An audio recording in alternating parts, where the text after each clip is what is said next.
9.2 start करते हैं। 9.2 में हम लोगों ने ग्राफ बनाना है। तो ग्राफ बनाने के लिए बड़ा आसान सा काम है। आप लोग चाहे एक टेबल बना लें इस तरह का, अगर आपको कुछ पता ना चले तो आप इस तरह का एक टेबल बना लें। आपने 6 वैल्यूज़ लेनी है, ठीक है। मैं थोड़ा थोड़ा एक्सप्लेन करता हूँ इसको कैसे।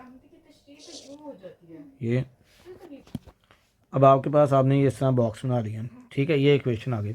आपने ना भला क्या करना है, आपने एक्स की वैल्यू रखनी है 0, 1, 2 और यहाँ पे लिखना है 3, ठीक है। और -1, -2 और -3। क्लियर होगी बात जी। अब यहाँ पे करेंगे क्या, आपने 0 पुट करना है। जहाँ पे x है वहाँ पे क्या पुट करना है आपने 0, चूँकि ये दोनों क्या हो रहे हैं, ज़रब हो रहे हैं, ठीक है। तो जब ये ज़रब हो रहे हैं तो आंसर क्या आएगा 0। तो 0 पुट किया, आंसर क्या आ गया 0। अब क्या पुट करना है 1। अब क्या पुट करना है आपने, जहाँ पे x है वहाँ पे 1, 3 1 दा 3, तो y की वैल्यू क्या आ गई 3। अब क्या पुट करना है आपने आगे 2 पुट करना है। तो जहाँ पे y है x को क्या पुट करना है आपने 2, जहाँ पे x है वहाँ पे क्या पुट करेंगे 2, 2 3 दा 6, y की वैल्यू क्या आ गई 6, ठीक है। अब आगे क्या पुट करेंगे x को 3, तो 3 3 3 दा 9, तो ये आंसर क्या आ गया यहाँ पे 9। कोई प्रॉब्लम तो नहीं आता। अब आगे चलते हैं। अब आगे मतलब अब माइनस वाली वैल्यू भी ऐसे ही पुट करते हैं, ठीक है, क्योंकि हमारे पास इक्वेशन तो ये है 3x, ठीक है। अब -1 पुट करते हैं। जब x की वैल्यू -1 पुट किया तो जहाँ पे x है वहाँ पे -1 पुट किया तो -3 आ गया, तो ये -3 आ गया। अब यहाँ पे 2 पुट करते हैं। जहाँ पे x है वहाँ पे -2 पुट करें। जहाँ पे x है वहाँ पे आपने -2 पुट किया पे तो बेटा क्या आ गया -6 आ गया। क्लियर होगी बात कि नहीं होगी, कैलकुलेटर पे भी कर सकते हैं। और जहाँ पे फिर आगे x -3 है तो जहाँ पे x है वहाँ पे क्या पुट किया -3, तो -9 आ गया। ये बात क्लियर हो गई है। अब आपने इसका क्या बनाना है ग्राफ। क्लियर होगी बात जी। अब ग्राफ पे आपको पता ही है एक x की वैल्यू होती है और एक किसकी होती है y की। अब आपने ग्राफ में जब भी ग्राफ बनाना है तो ये बात याद रखनी है कि आपने चारों एक्सेस लेने हैं। ओहो ये लाइन टेढ़ी बन गई है ये ऐसे और ये ऐसे आ गया, ठीक है। तो this is x and this is x dash and this is y and this is y dash, ठीक है। आपने देखना है आपके पास y की वैल्यू नेगेटिव में भी ज़्यादा है और पॉजिटिव में भी है। तो चलें इसको ऐसे कर लेते हैं थोड़ा नीचे तक, ठीक है। अब आप देखें, आपने बड़ा आसान सा काम है। आपको पता है x की वैल्यू 1 है, यहाँ पे आपको 2 है, यहाँ पे आपको 3 है, यहाँ पे आपको 4 है, यहाँ पे क्या है -1 -2 -3।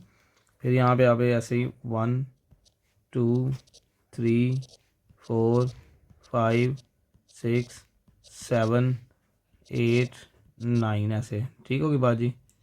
यहाँ तक आ गई आपकी और नीचे भी -1 -2 -3 -4 -6 5 -6 -7 -8 -9, ये आ गई वैल्यूज़।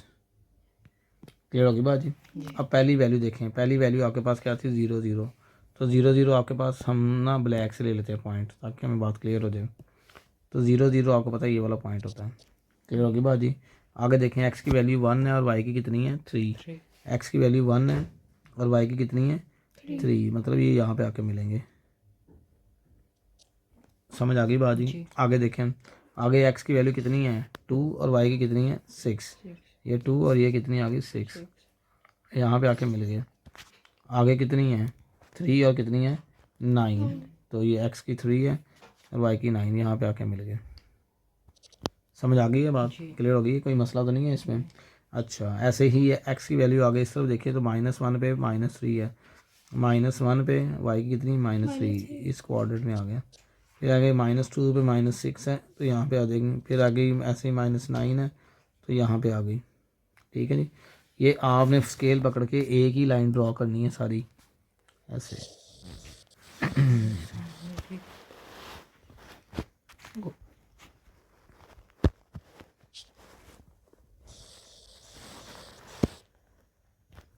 ठीक है या कोशिश करनी है कि ये स्केल से बाहर ना निकले हमारे। ये तो हमारे पास ऐसी बात है, वो है ना एक जो मैंने बताया था कि हमारे पास वो है अजम्पशंस किया हुआ है, यहाँ पे कोई एक्यूरेट तो नहीं है जी। ये बात समझ आ गई है। तो ये इसका ग्राफ बन गया। क्लियर होगी बात जी। हाँ जी वो ऊपर तक आएगी ना, ये तो यहाँ पे ब्रेक हुआ है ना इसका पेज, इसलिए ठीक है। लाइन ब्रेक नहीं करनी आपने, ना जोड़नी है आपने, सीधी लाइन बनानी है।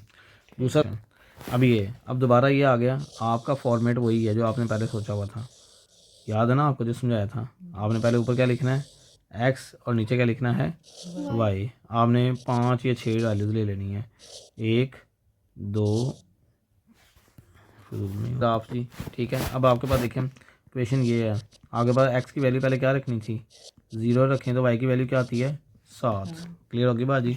फिर उसके बाद x की वैल्यू 1 रखें तो y की वैल्यू क्या आती है 1 + 7 कितना आ गया 8। फिर आगे रखते हैं तो आगे क्या आता है हमारे पास, आगे हमारे पास आ जाता है जब y की वैल्यू कितनी, x की वैल्यू 2 रखते हैं तो y की कितनी आती है 2 + 7 कितना आ गया 9। फिर आगे 3 रखते हैं तो फिर कितना आता है, तो 3 + 7 कितना आ गया 10। क्लियर होगी बात जी। इसी तरह आप y की इधर माइनस में रख लें, मतलब -1 किस तरह आया, कौन सा वाला, ये 7 किस तरह आया, अब -1 पुट करेंगे, y = x, यहाँ पे -1 + 7 कितना आएगा 6। अब -2 पुट करेंगे, जहाँ पे x है वहाँ पे क्या पुट करेंगे -2 + 7। ये कैलकुलेटर पे भी आप ऐसे कर सकते हैं, कैलकुलेटर आपको डायरेक्ट आंसर दे देगा। फिर आगे जब -2 सॉरी इसको पुट किया तो 6 आ गया, इसको पुट करेंगे तो क्या आएगा 5 आ जाएगा, इसको पुट करेंगे तो ऐसे ही क्या आ जाएगा 4 आ जाएगा। क्लियर होगी बात जी। अब इसका ग्राफ बनाते हैं, इसमें हाईएस्ट वैल्यू देखें 10 है y की, और बस y की पॉजिटिव 10 है, y की सारी पॉजिटिव वैल्यू लेकिन x की नेगेटिव भी हैं। हाँ जी, पहली वैल्यू हमारे पास है जी इस वक्त, वो है 0 पे 7, तो 0 x का है और y कितनी है 7, मतलब ये वाला पॉइंट लग गया। क्लियर होगी बात जी। आगे देखें अगला कौन सा है, 1 पे 8 है, ये 1 है और ये 1 पे क्या है 8, ठीक है। आगे 2 पे कितना है, 2 पे 9 हो जाएगा, 2 पे 9 है, 3 पे कितना है 10 है,